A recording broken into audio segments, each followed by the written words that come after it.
what was it? I was asked about to talk about something that's inspiring to me. So this morning I was thinking about that, reflecting on it, like what's inspiring to me besides my garden, which is just May is the most beautiful time of the year in Washington State, in La Conner, where I live. And I live about an hour south of Vancouver, Canada. And it's just everything is so lush and green and colorful. So I've been very inspired by gardening. But I think that, what what would be interesting to you would be what's inspiring about my understanding of the three principles. So while I was out gardening this morning, tending to my flock of plants and flowers, I was thinking about what you might be interested in. So I'm going to go ahead and start talking about what I'm inspired about with regard to the principles. And also, I'd love to have you, if you have a question or if you'd like me to talk more about something, let me know. We will. Thank Oh, you. yeah, because I like to have somewhat of an interaction so that I'm directed towards what people are interested in. So there's that. So what I'm inspired about with regard to the principles is the talk that I'm going to give at the London conference. And I have been, I can't believe this, but I've been a student of the principles for almost 50 years. Like I met Sydney Banks in 1975, and I became his student probably at the end of that year, if not the beginning of 1976, because when I first met him, I had no idea what he was talking about. So I didn't, I just blew him off. I just heard him once give one lecture, and I thought, I have no idea what he's talking about. And um, so I'm leaving. But what happened is that a friend of mine also got interested in Sid, but he stayed. And he got affected by him. And that's what brought me back, because the effect on him was so profound, in my opinion, that I thought there has to be something there that I'm not seeing. I'm just not seeing. So I went back and I sat in the front row because Sid was doing lectures on Salt Spring, which is an island off the coast of Canada. That's where he lived. And he was doing lectures in the town hall or the church basement or community center. He was just doing lectures that were free for people. And so I went back again and I got nothing. And I went back again and I got nothing. I went back again and got nothing. But I was stubborn enough that I was going to stay and keep listening until I got affected, like my friend got affected. Well, I would whine to my friend that I wasn't getting anything. And he said, well, you're not listening. And I said, well, I'm listening as hard as I can. And he says, that's the problem. You shouldn't be listening hard. You shouldn't be thinking about what he's saying. Now, that was my first insight. I thought you were supposed to think about things when you were listening to people. And so that was a new idea. Like, you don't listen, you don't think about things when you're listening to people. He said, no, you listen with a quiet mind. I'm like, quiet mind? Don't you want to have a busy mind? Why would anyone want to have a quiet mind? He says, well, you have to have a quiet mind in order to take sit in. I said, take sit in? It's like, this was so foreign to me. What he was saying was so foreign. Quiet mind, take things in, don't have a busy mind. I thought it was good to have a busy mind. I thought it was good to think about things. So it took me a bit because I couldn't figure out how to have a quiet mind. Nobody can. Nobody can figure out how to have a quiet mind. But I just showed up and eventually, for some reason, my mind quieted. And I started having insight about me, about life, about things that mattered. And I got the kind of change that my friend had. And it was wonderful. It was just magical. It was just a magical time. Now, when I met Sid, he wasn't talking three principles. He hadn't he hadn't named his understanding, or not his understanding, but the understanding that he realized when he had his epiphany. He wasn't calling it the three principles then. He was calling it truth. He talked truth. That was fascinating. The idea of somebody that was foreign to me, talking truth. But I resonated with that word. I loved the way he would begin. He'd say, I'm going to talk truth.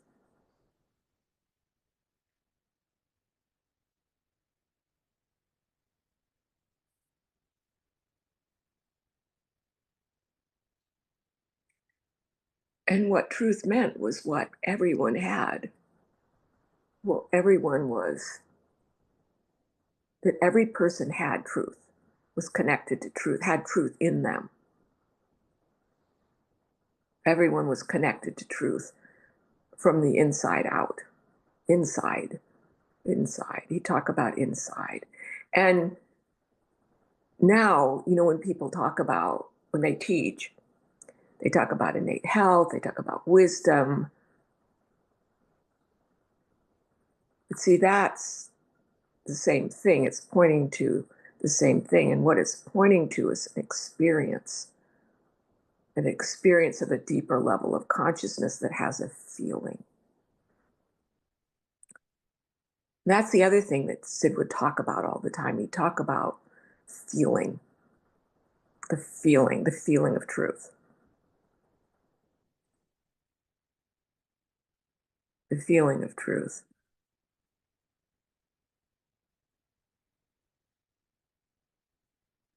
that we all have in us, that we're all connected to.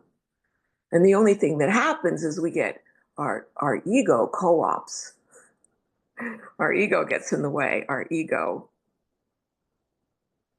which is, as Sid defined the ego, as everything we think about ourselves.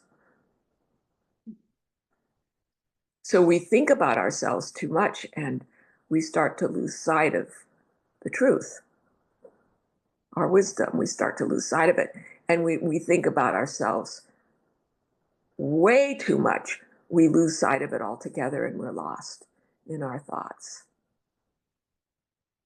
lost in our fears, our insecurities, our wants, needs, desires, our attachments. We get lost in them.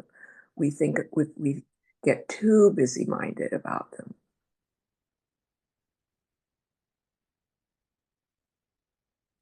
So what I realized is that I realized how to get unbusy minded.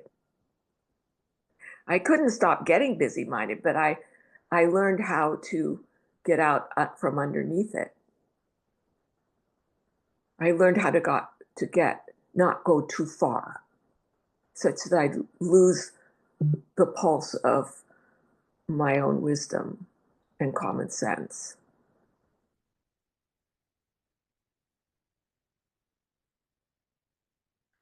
So it gave me, I used to call it for myself, I used to call it my psychological roadmap. So I had a mental map with a mental vision of busy-mindedness and truth or wisdom. I could, I could, I had a compass. I had a compass. Um, that compass was very precious to me because it's like I knew where I was going, what direction, and I knew how to back up. I knew how to back up and go forward. Back up out of a busy mind and go forward into truth or go forward into wisdom.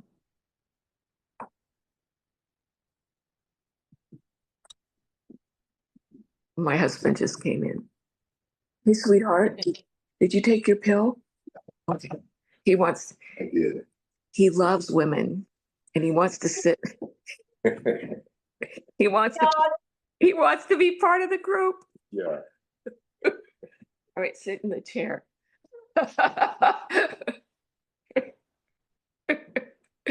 We say hi. Yes, yes, yes, yes. Can you say hi? Hi. Can you see, wait, can you see him? Yeah. Yeah. Hello from Dan. They're from Denmark, Georgie. Oh, So you know what I was talking about to catch you up? yeah.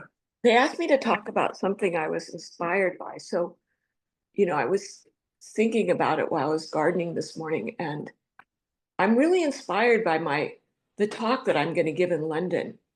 Oh. And what occurred to me when I was reflecting on it was how Sid used to talk. He didn't talk the three principles, he talked truth. Remember? Right. He said, I'm going to talk truth. And it wasn't till years later that he coined the three principles. And I like it because it keeps it very simple. Because truth is just wisdom or mental health or innate health. I mean, those are words for the experience of wisdom. And then there's the ego, right? There's two things. There's wisdom and the ego, and it makes it so simple. And if you know the feeling of truth and you know the feeling of ego, you can steer yourself. You can, it's like a hot coal game.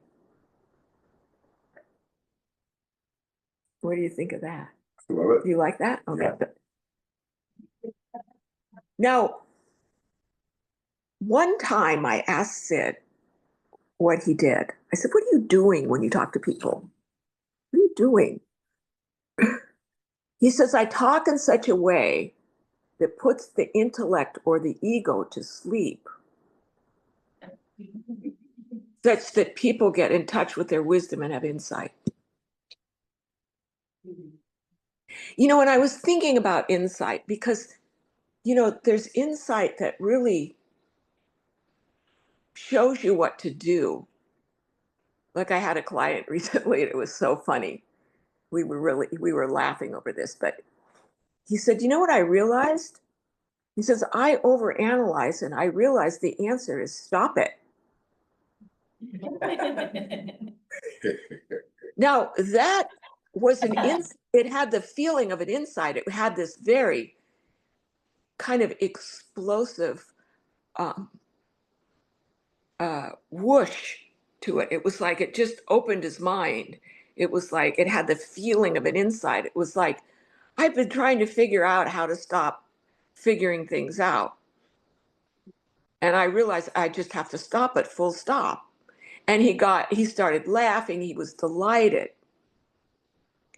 And then sometimes insight shows up when you get into a deeper level of consciousness. You see yourself, you see patterns, or you see ways in which you are that you go, I didn't know that I thought that. I didn't know that I believed that. Like I had this one client who um, she realized that she was a brat. And she said to me, everybody tells me that I'm a brat, but I just blow them off. But you know what? It's true. It's true. And she said, and it's embarrassing to me on the one hand. But on the other hand, now I know how to navigate it. Like when the feeling of being a brat comes up, what I do now is I just shut up. I stop talking. And that really works out for me. And it really works out for my relationships because I don't impose my will on other people. So it's really beautiful what happens when people go inside to a deeper level of consciousness and get to see things that are helpful to them. Now, before I did this work, what I call helping people find insight, helping people get to a deeper level of consciousness so they can have insight, I was working with people using processes and techniques because that's what I was taught. And that's what everybody did in the mental health field at the time. And they still do. They still do a lot. But I was so taken back that the answer was just a deeper level of consciousness. That's the answer, the deeper level of consciousness. And you know that you're in a deeper level of consciousness when you have a deeper feeling. Your deeper feeling, you have a deeper level of consciousness.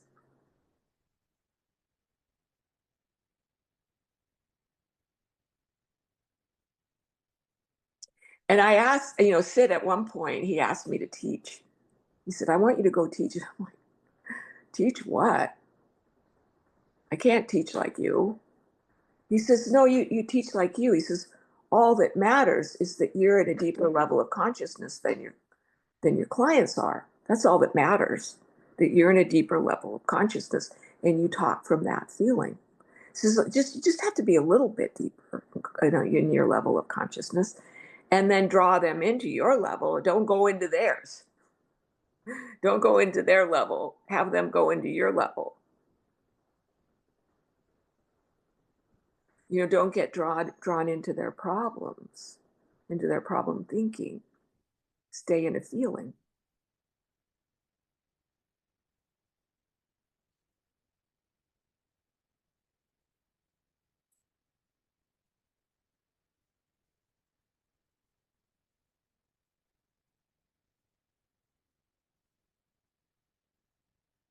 So it's really, these 50 years have been quite a journey.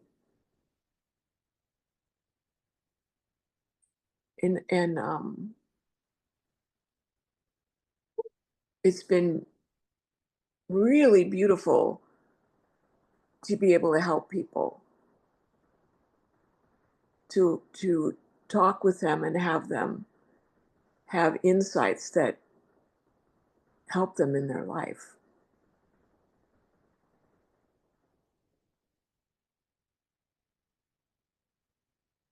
Well, I was wondering if you had anything that you wanted to ask. Does anybody have anything that they want to ask?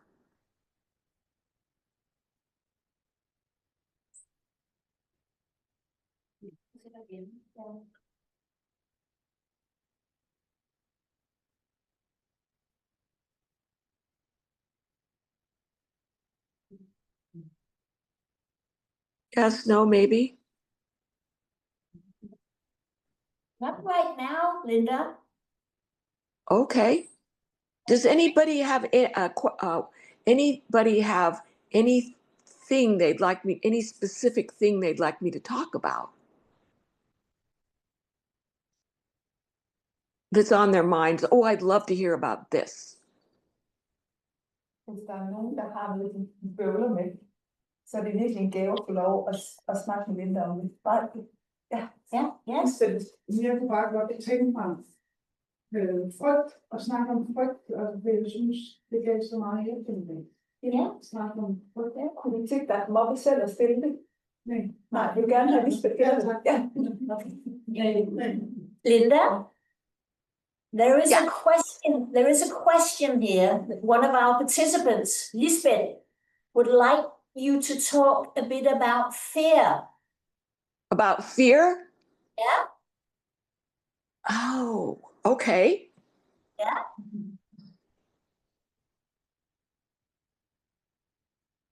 Okay, well, I can talk about my experience and my insight. Yeah, great.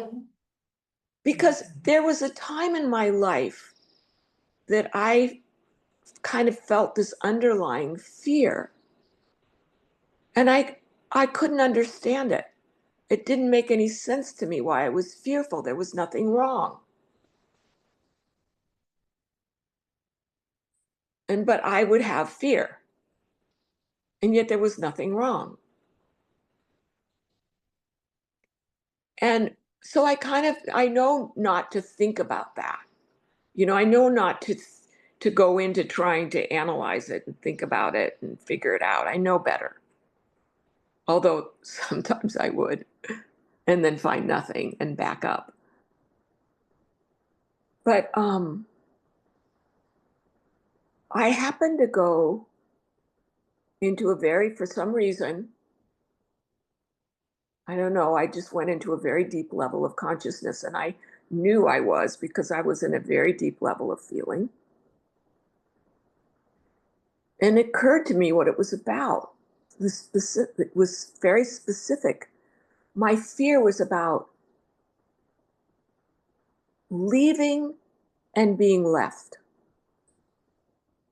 Having people leave me or my leaving people. That's what my fear was. And I mean it. It was like, that's what it was about. That's what created this underlying fear that I would come and go. It was about leaving or being left. And when I saw that, it changed. My experience changed. So when I would get fearful, I go, oh, that's what it's about. It's no big deal. And it would leave. So it helped me specifically to see what it was, to realize what it was, to realize what it actually was, and that it was, in my mind, ridiculous. And when I saw the ridiculousness of it, when it would come, it was easy to brush it away. Now, I know my husband, one of the things that I really, really admired about him when I met him, he had a position about fear. He said, look, I don't let fear stop me from doing anything. I get fearful and I go do it anyway. And then it would he'd walk through it and then he'd be on the other side of it. Do you know what I mean? He'd go through the fear and be on the other side. And once he was doing whatever he was fearful about, the fear would go away. But I know that people in general will let fear stop them from doing things.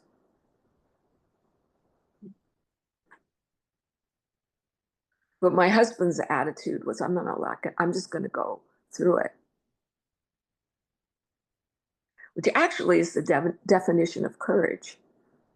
When you don't let fear stop you from doing something, that would be by definition courage. And I think if you do that enough, you realize that your fear is unwarranted.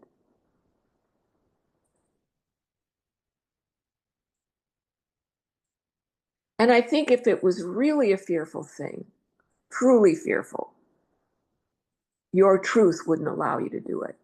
If it was truly fearful, I mean, truly something to fear, your truth, you wouldn't have any doubt. You just do it. I mean, you wouldn't do something that you had doubt about, real doubt. There'd be a difference if wisdom came in. That's what I'm saying, not very clearly. Now, does that answer you?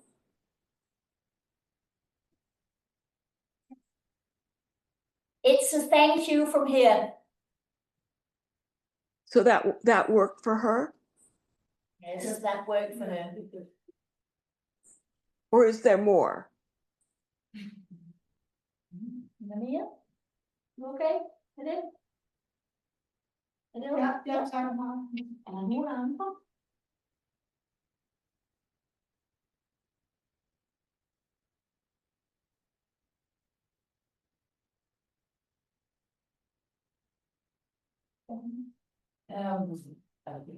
Can you hear me? Yes. Yes. I would like to ask you a question about having goals, going for a goal. Uh-huh. How can you do that from what you call a deeper consciousness? Oh, that's easy. That's so, again, you let your feeling be the guide. Because see, if you have a goal and it inspires you, then it's wonderful. You love it. You love reaching for it. You love working at it. If you have a goal that inspires you. If you have a goal that makes you feel tired, if you have a goal that makes you feel like, oh no, I have to work at this. If you have a goal that makes you feel uninspired, then you got to look at that. Maybe that's not the right goal. Maybe it's just you think it's the right goal. It's like people that have goals that inspire them, they reach them because they love the process of getting there.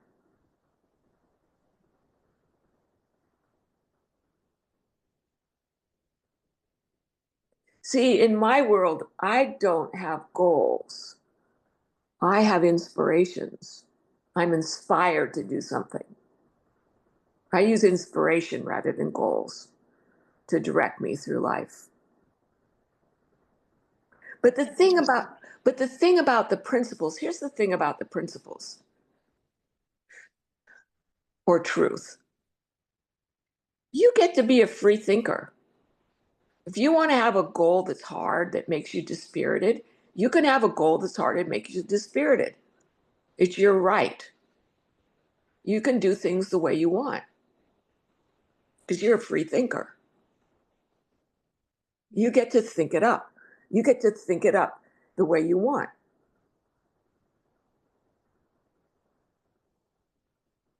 Now, I think it up where I just don't want to, I don't want to have goals that don't inspire me. I want to have goals that inspire me. That's how I want to do it. Because I follow the feeling of what I think. I follow the feeling. I let the feeling lead. So, like in the morning, I get up and I go, what am I inspired to do?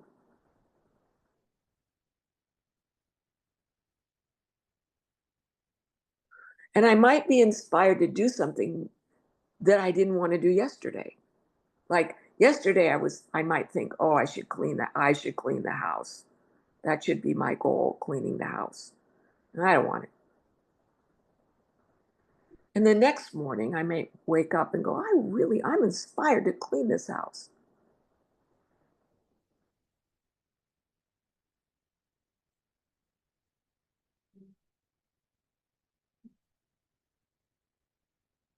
So I let my feeling or my inspiration lead, and I get everything done that I need to get done.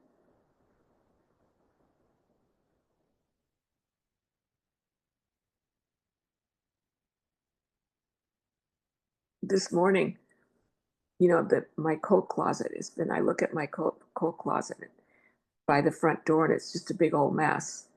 And I look at it and I go, I got to clean that out. And then I go do something else. Well, this morning I was inspired to clean the coat closet.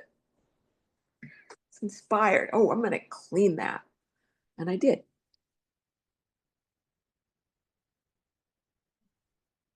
So I follow the feeling.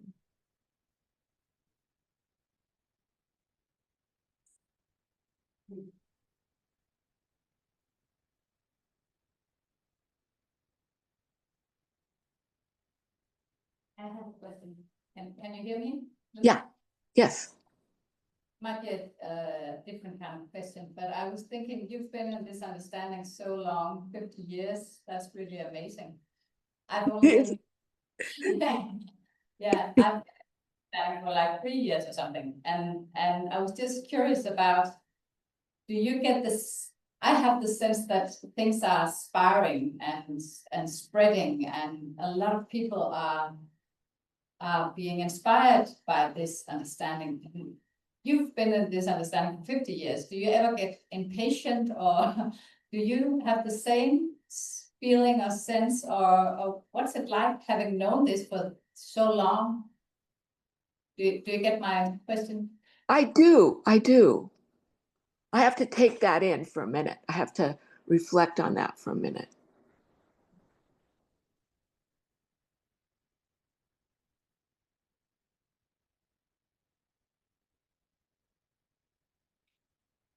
Well, one thought I have is I wish Sid was here so he could see how the understanding that he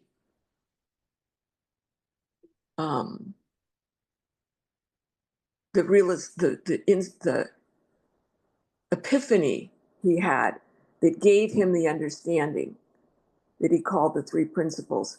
If he over 50 years ago, if he could come back and see how it spread.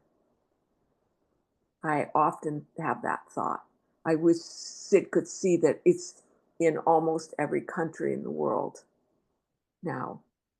And when we were on Salt Spring, he said that. I mean, the understanding was really very localized. Not that many people knew. Not that many people were involved. We were a small group.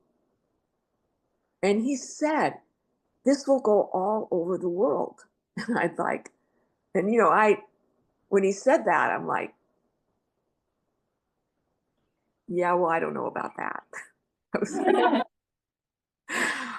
I thought that would be wonderful, but I don't know about that. But he would say things like that. He would say, this is going to happen.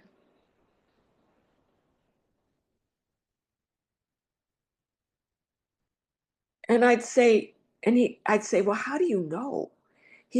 And this is what was he'd say, because there's no time. Because time doesn't exist. I'm like, who says that?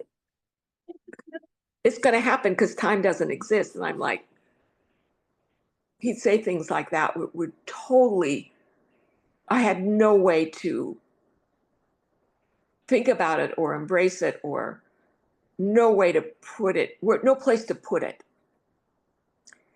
He'd say, because their time doesn't exist.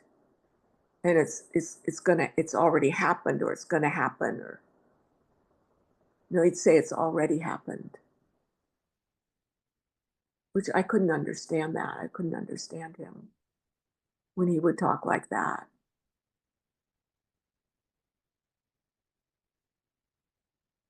Now, the only time I get impatient is when I hear people mixing it with other things. Because Sid said, if you mix it, you'll lose it. You'll lose it if you mix it. Can't mix it. You have to just keep it the three principles. And people start mixing it with, now they're mixing it with beingness, with being. Now that's the new thing, being. And they're mixing it with being. It's like the fourth principle is being. So I get a bit, reactive, caught up in that. And then I clear my mind, I just, back up, go, oh, well. But I love how many people are being helped by this understanding, by truth. Because it just, in his book, The Missing Link, I mean, he dedicated the book to ending the suffering of humanity.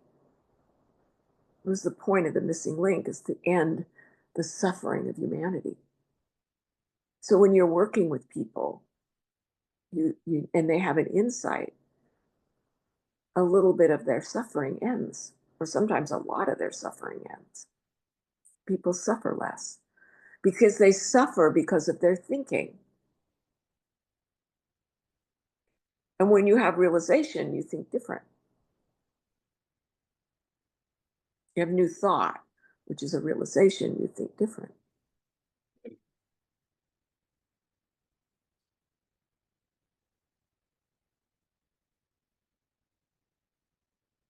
I mean, that's what I was looking for. I was looking to end my own suffering.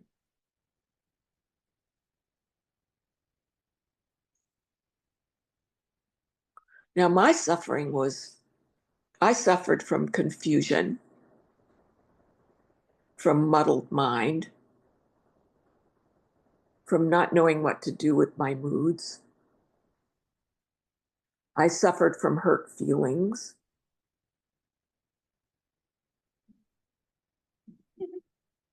And then I got insights about all those things, about hurt feelings, about moods, about confusion, about muddled mind, about reactivity, emotional reactions. I got insights about all those things that ended my suffering with regard to those. They ended my suffering. I got insight about relationship, which allowed my relationship to be peaceful and enjoyable. So simple. My insight about relationship was so simple. It's like you do more enjoying the person than criticizing the person. That was my insight. That insight saved my relationship. It's so simple. You do more enjoying and less criticizing.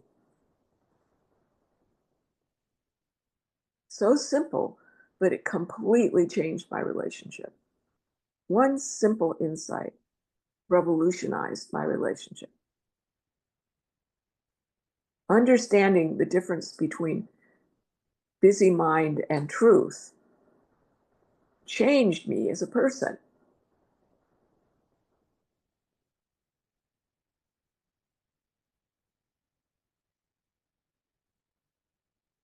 One insight, one simple insight. One simple insight can change, just totally transform somebody.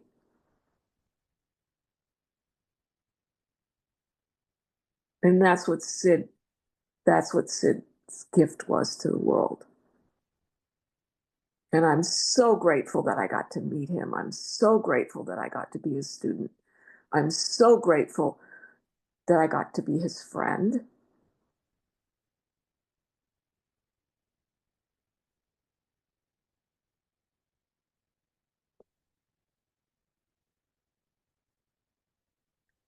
So with regard to how it's spreading and how it's going,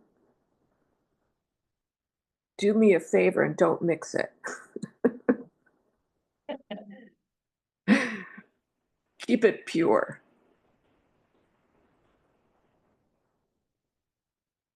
And you can keep it pure by just talking about wisdom and innate health and the difference between the feeling of wisdom and the feeling of a busy mind, the state of mind of wisdom and the state of mind of a busy mind.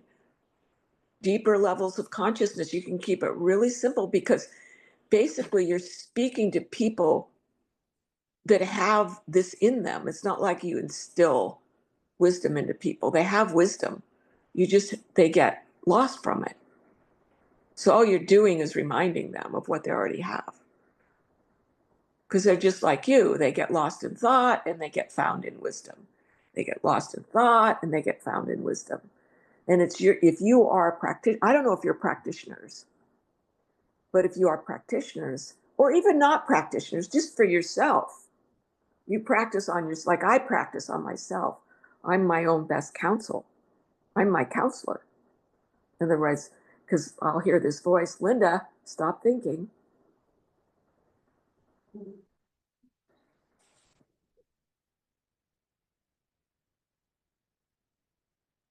Linda, you need to get in a better frame of mind, which means wisdom.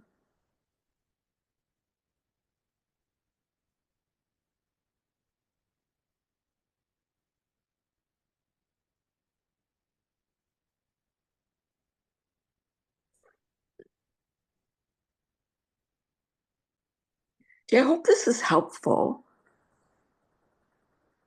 Because, I don't know.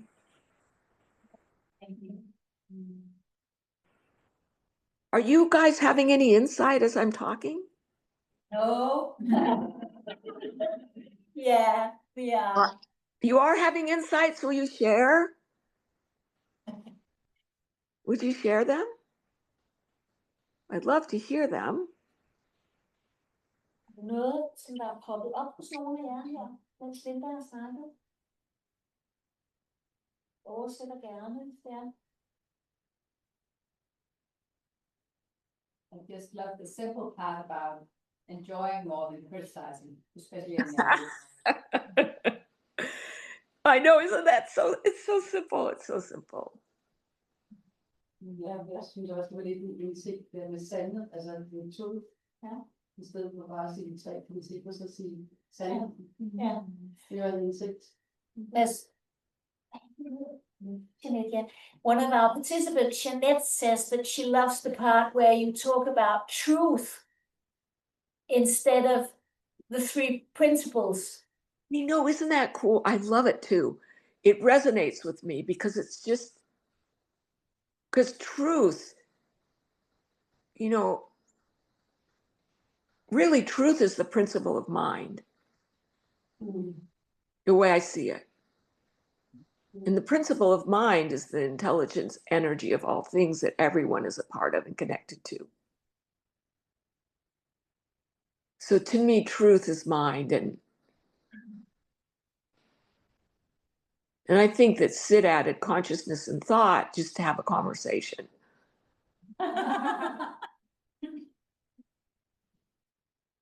Because thought can take us away from truth. I mean, thought can hide truth from us.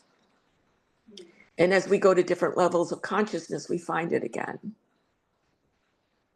See? So there's mind, which to me is truth. And then there's thought, which takes truth away or hides it. And then there's consciousness. And if you go to deeper levels of consciousness, you find truth again.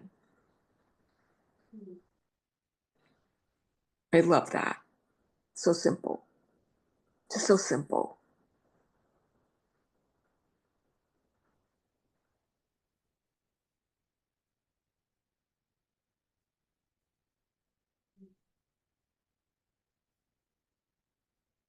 I like the thing you said when I asked you about goals. And you made it very simple and very logical, and it was really nice, because for me it's something like, oh, I have to work on this, and then it's a hard effort, and you made it something enjoyable to follow the joy, the inspiration. That's so nice. Well, this understanding the truth, the three principles, it's logic. Yeah. It's logic. You find true logic. true logic and common sense. True logic and common sense is so logical to me. I mean, it gives me I find my logic in the principles. I found my logic in the three principles, and my common sense, and how to go about life using thought. Because in the book, the missing link that Sid wrote, it's my favorite book. And he talks about thought. And he says, thought's a tool. And you can use that tool for yourself or against yourself. Like he uses a metaphor of it's a rudder of a boat. And you can use that rudder to steer yourself into open waters, or you can use that rudder to steer yourself onto rocky shore. So to me, what I hear is you can use thought for yourself or against yourself.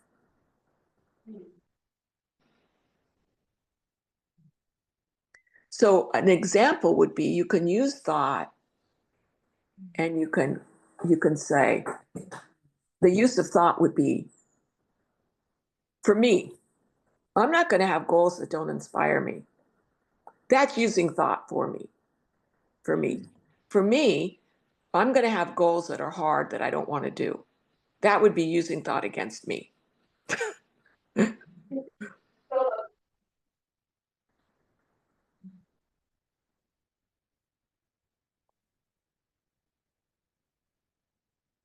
See, I used to see using thought against myself would be when I would,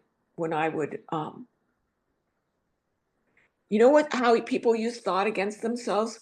They don't forgive. That's using thought against yourself, not forgiving. That's a big one.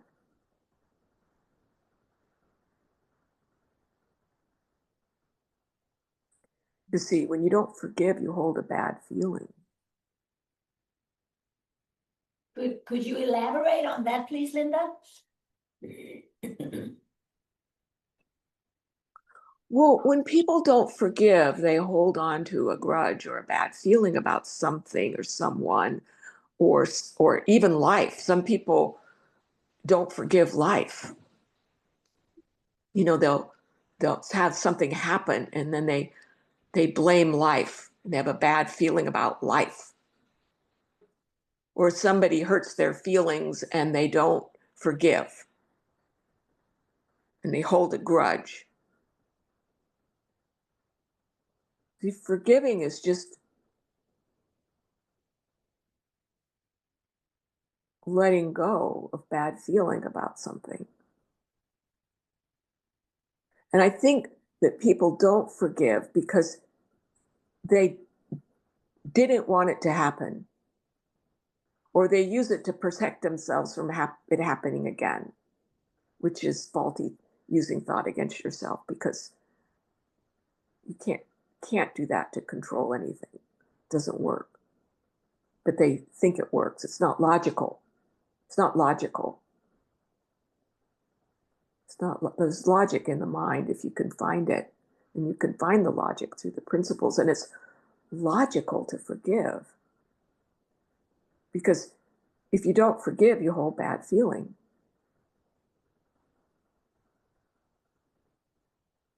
Now, I asked Sid one time, because I said to him, I have a hard time forgiving. He said, and I said, why does a person have a hard time forgiving? He said to me, you see forgiveness as a weakness. Isn't that interesting? Mm-hmm. You see forgiveness as a weakness, not a strength. Forgiveness is actually a strength. If you can see it, if you can realize it, if you can realize that forgiveness is a strength, then it's totally easy to forgive.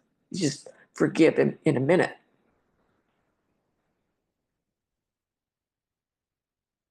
Sid was always forgiving. He was constantly forgiving.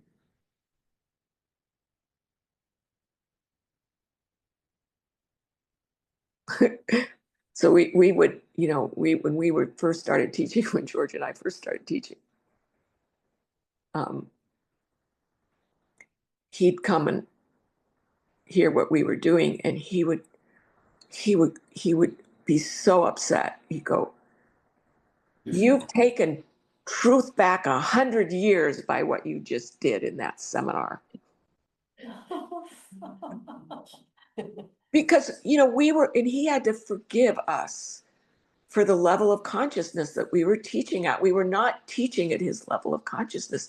And he would see all the impurity in what we were doing, all of the intellect and all of the misunderstanding and all of the, it wasn't the impurities. He'd see all of the impurities in what we were doing. But he'd forgive it because he knew we were doing the best we could do. And it was better than what was out there. He'd say, "You've taken truth back 100 years." And then he'd come back and he'd say, "Look, don't listen to me. Don't listen to me." And then he'd teach us. And then he'd teach us. But can you imagine having an enlightenment experience and then trying to teach a bunch of boneheads? Right?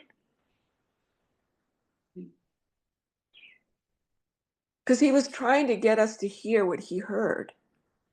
And we never made it. We never made it. But he said to me, he said, and I had a conversation with him about this.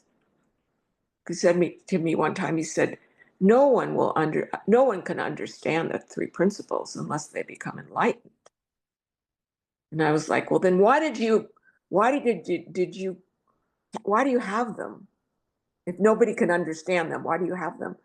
He says, well, if you understand just a bit, it'll revolutionize your life. Just a bit.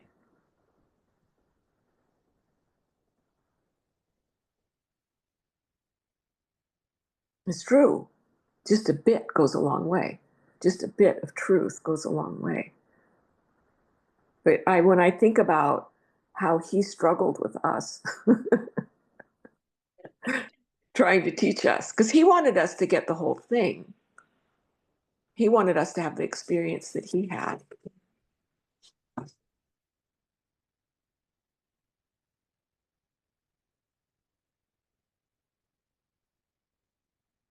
You know, he wanted that. He said, if you could get a few enlightened people, it would just completely change the world.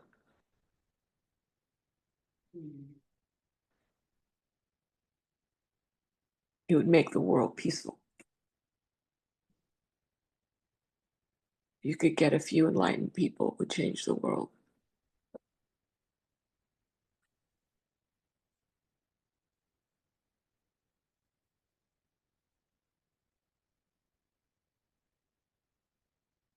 So one of you get enlightened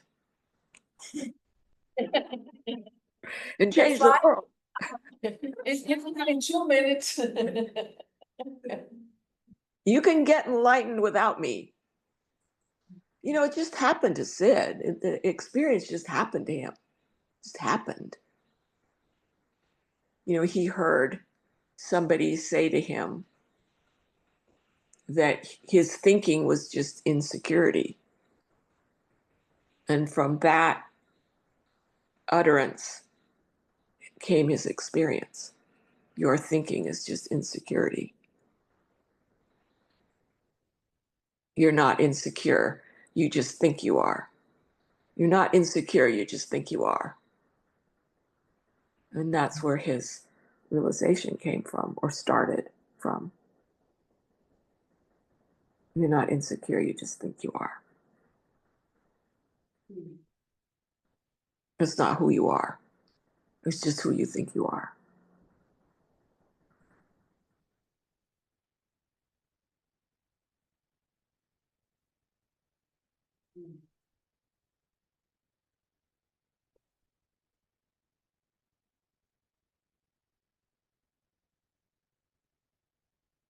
Isn't that such a profound statement? It's so profound.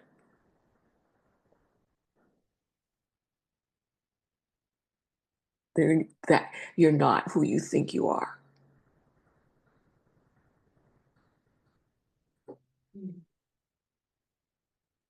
And see the insights that you glean from a deeper level of consciousness. Little bits by little bits tell you that you're not who you think you are.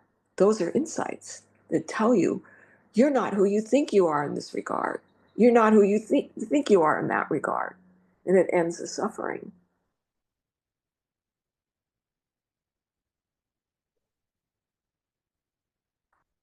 You're not who you think you are.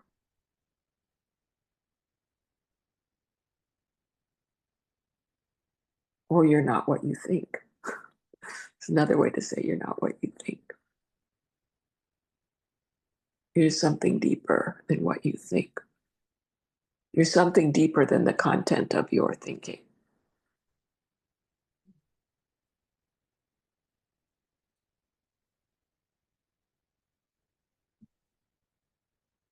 I loved your questions, by the way.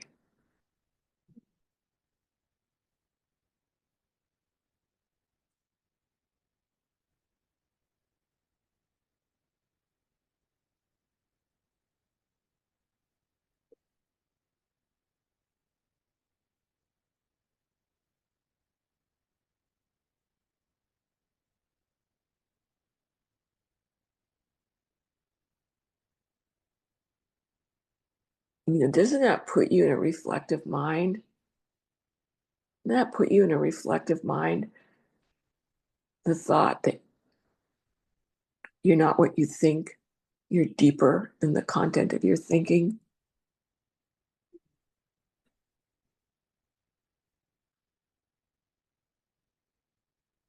Well, then who am I? Your wisdom, your truth, making up life through the vehicle of thought.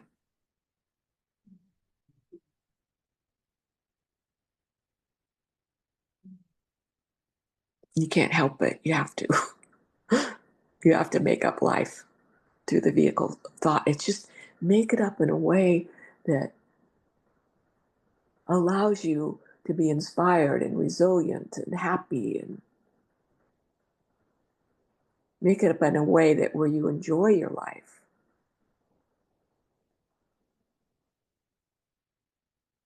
Use thought to enjoy your life. That's my advice. That's the note I would end up on.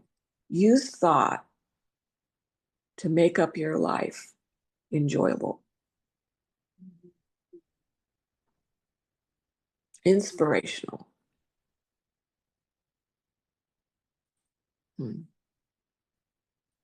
Inspired.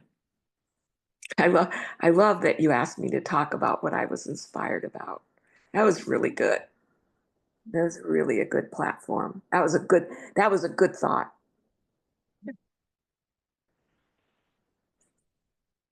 We thought so too. Yeah. So anything else before we go, before we close? Anything else?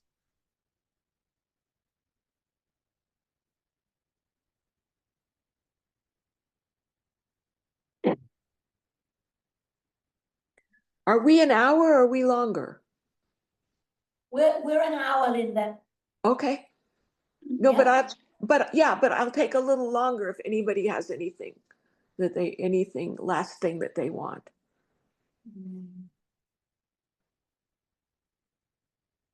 Because sometimes, people have something that they just really want to ask and they don't. They really want to ask and they don't. And then the hour's up and they really wanted to. So that's those last few minutes for that. I always love to give people that. Jeg har et spørgsmål, hvis ikke der er andre, der sidder. Er der nogen, der sidder med gør den det før, ikke gør, så skal I skille. Ja, så skal vi skille relationer. Ja, det var faktisk det, jeg ville spørge om. Linda? No, something No. about relations. Yeah. You and George work with couples? Yes, I just love the way that you describe how you take responsibility for your own moods in the relationship. How yes, how you always look to have a clear mind yes, before the meeting of the minds, and how you sometimes go to the couch in the living room, watch TV and wait yes. before you approach George. Could you talk a bit about that? Oh, about how we have discussions, good discussions? Yeah. Well, well, you know, George and I, when when we met Sid, we were breaking up because we weren't having fun anymore. All we were doing was arguing. We argued about everything. And the arguing made our relationship no fun. And both of us were, even though we really loved each other, each of us wanted to get out of the relationship when we met Sid. And then I had that insight about enjoying George more than criticizing him. But we had to not figure out, but we had to have an insight about how to stop arguing, how to have a discussion that was productive without going into argument. So what we did is that when we would start discussing something and then it got heated, or we started getting the feeling of argument, we had an understanding that one of us would stop the discussion and the other one would respect it. And it was a real commitment. It was a very strong commitment because, you know, sometimes when you're in that arguing or heated discussion, you feel compelled to keep going. You have a compulsion to keep talking. Well, we would have to fight that compulsion and say, no, we're going to stop talking, full stop. And we did. We did. And then we get in a better state of mind and we'd start the discussion again from a better state. And then we'd make progress in the discussion. But then at some point we'd start arguing or it would get heated, and then we'd stop and wait. And sometimes we'd wait a little bit, and other times we might wait for days. Then we'd come back, we'd start again, we'd make more progress before we started arguing or getting heated. We'd stop, go away from each other. And then finally, we were able to conclude, we'd come to conclusions, we'd come to answers. And we were very proud of ourselves for being able to do that, to be able to get in a reaction and then just stop the discussion on a dime, just stop, get away from each other, and then come back at some point, make further progress, stop, and eventually we worked everything out. And then eventually, and also we'd get better and better at not arguing. We just stopped arguing in general. We just broke the habit.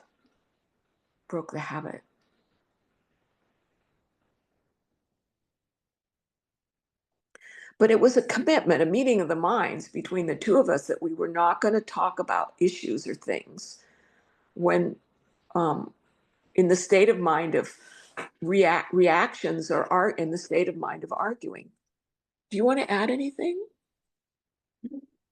to that? Well, you did. Did I do good? Did Yeah. I do good? Yeah.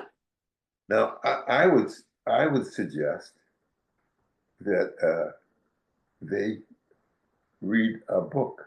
Oh, I don't know if you know it, but you just put out a new relationship book called Unbreak Your Heart. Yeah. And we like it better than the relationship handbook. And it talks about meeting of the minds in that book, getting a meeting of the minds. And moods in relationship. We actually have it. Oh, you have that. Because see, you just don't, you again, what you do is you have a pulse on your feeling. And if your feeling is saying, I'm in a bad mood, or I'm upset, you don't want to start a discussion. You never want to start a discussion from a bad mood. We're tempted to start discussions in low moods because we say we want to be heard, and out of that, guys, we would Start a discussion. start a discussion. Yeah. Now, sometimes what we've done is it's kind of clever, but we'll say we realized, like, if I'm really upset about something, which really doesn't, occasionally it happens, not very often, and I want to talk to George out of upset, I'll say to him, I'll contextualize it and then say, look, George, I don't want you to do anything about this. All I want you to do, Just hear me out. I just want you to listen. I just want you to listen. I don't want you to do anything. I don't want to talk about it. I hear me out because I'm so upset. I need you to listen to me. He says, okay. So all he does is listen. Yeah, that's all I could do is And then I unwind, and then I get in a different frame of mind, and then I go, oh, thank you. And then usually at that point, I'm in a really good place and we talk about it. Because he listened to me. But I didn't ask him to do anything. I didn't tell him he was wrong. I didn't tell him what to do. I just said, I just want you to listen. I'm really upset about this, and I just want you to listen.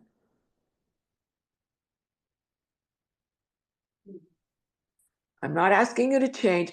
Now, I don't normally do that. Normally, I just get over things on my own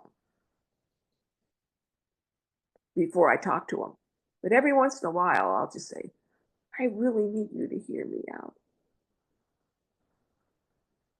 And then, but I say, I just want you to listen. I don't want you to do anything. It's not about you.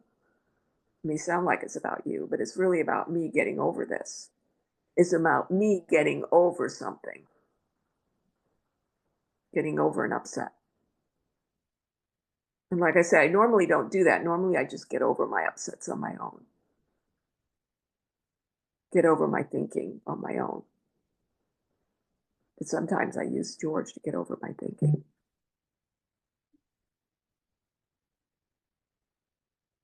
it's nice for me because I'm off the hook.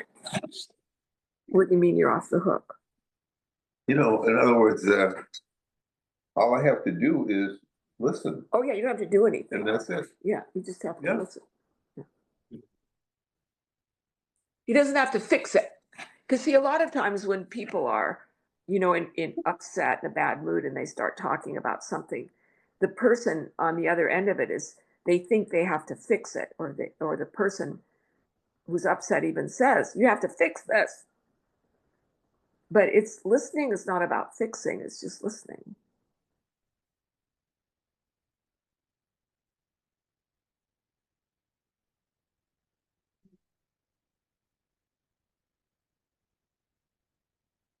But see, we have an understanding, we have the understanding that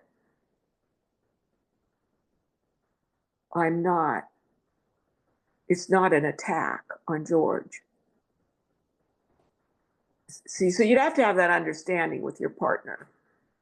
If you want to go after them, if you're upset and want them to listen, you have to have the understanding that it's not an attack and that you're not asking them to fix anything or even respond. You just want them to listen with an open mind,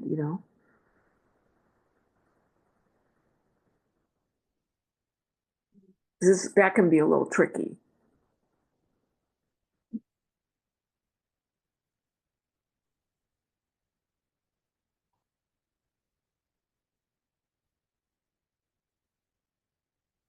Anything else on that? On discussions and moods and relationship? No, I'm impressed that the group is so quiet. I know, it's very quiet group, yeah. Yeah.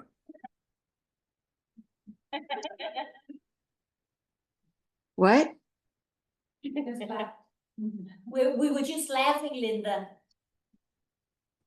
Oh,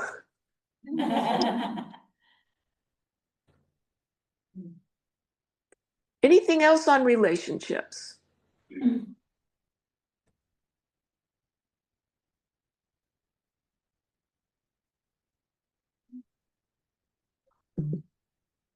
you see anyone there? Yeah. I think that we just want to thank you from the bottom of our hearts. Okay, all right. It's been absolutely wonderful. Thank you so much. You're so welcome. And thank Thank you for Yes. letting me sit in with you. You're welcome, George. You're welcome. Take care, both of you. Take care. Yes, thank you, and you as well. Once again, thank you. Bye. Bye. Bye.